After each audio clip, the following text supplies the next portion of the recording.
কয়েকদিন আগে একটা ভিডিও পোস্ট করেছিলাম ম্যাটেরিয়ালসের ব্যাপারে, যে আমি কোনো রকমের ম্যাটেরিয়াল সেল করি না, কিন্তু কিছু পাবলিক এসে তারপরও মেসেজ দেয়। ঠিক আছে, মানলাম, কিন্তু আজকের ভিডিওটা হবে সেসব আপুদের নিয়ে যারা টোটালি ফেক। হ্যাঁ, ফেক। কাস্টমার সেজে আমার কাছে এসে আমার বিজনেস, চুরি প্রাইস, কস্টিং, ডেলিভারি চার্জ সহ সবকিছু জানতে চায়। ম্যাটেরিয়ালস এর ভিডিওতে যাদের এসএস এর নাম হাইড করে দিয়েছিলাম, আজকে তাদের নাম সহ এসএস গুলা দিব না। মানে ভাই, তারা সিরিয়াসলি আমার মাথাটা খারাপ করে দিয়েছে। তারা এটা বুঝে না তাদের বিজনেসের প্রোডাক্ট, কস্টিং, ইফোর্ট, টাইম এগুলো তারা মেজার করে প্রাইস ঠিক করতে পারবে। আমার প্রোডাক্টের সাথে তাদের প্রোডাক্টের কোনো মিলই থাকবে না। কয়েকদিন আগে এক আপু এসে জিজ্ঞেস করে চুরির প্রাইস কত।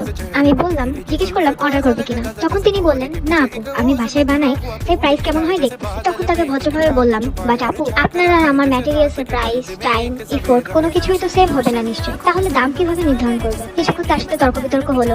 গত পরশু আরেক আপু নক দিয়ে একটা চুরির প্রাইস জিজ্ঞেস করলেন। তার প্রোফাইল ভিজিট করে দেখলাম তার নিজেরই চুরির বিজনেস আছে, 5K ফলোয়ার্স, অথচ সে আমার পেজে এসে এভাবে প্রাইস জিজ্ঞেস করছে। তো নেক্সট টাইম থেকে যারা এমন কাজ করবেন, পুরো নাম সহ সবাইকে এক্সপোজ তো করেই দিব, আরো অ্যাকশন নিতে বাধ্য হব। সবার প্রতি সম্মান রেখেই বলছি, যদি সত্যি কিছু শিখতে চান বলুন, কাস্টমার সেজে তথ্য নেওয়ার চেষ্টা করবেন না। কারণ এই বিজনেসটা শুরু করার আগে আমি সম্পূর্ণভাবে নিজ দায়িত্বে সবকিছুর খোঁজ নিয়ে ঠিকঠাক বুঝে দেন বিজনেসটা শুরু করেছি। হ্যাঁ, এটাতে আমার সময় লেগেছে, কিন্তু কখনো কারোর হেল্প আমি নেইনি। যতটুকু নিজে পেরেছি ততটুকুর মাধ্যমে সবকিছু করেছি, তার জন্য আলহামদুলিল্লাহ। নিজের ব্যবসার মূল্য নিজেকেই নির্ধারণ করতে হয়, অন্যের প্রাইস লিস্ট কপি করে না। নিজের পরিশ্রম আর যোগ্যতার মূল্য বুঝে। ধন্যবাদ।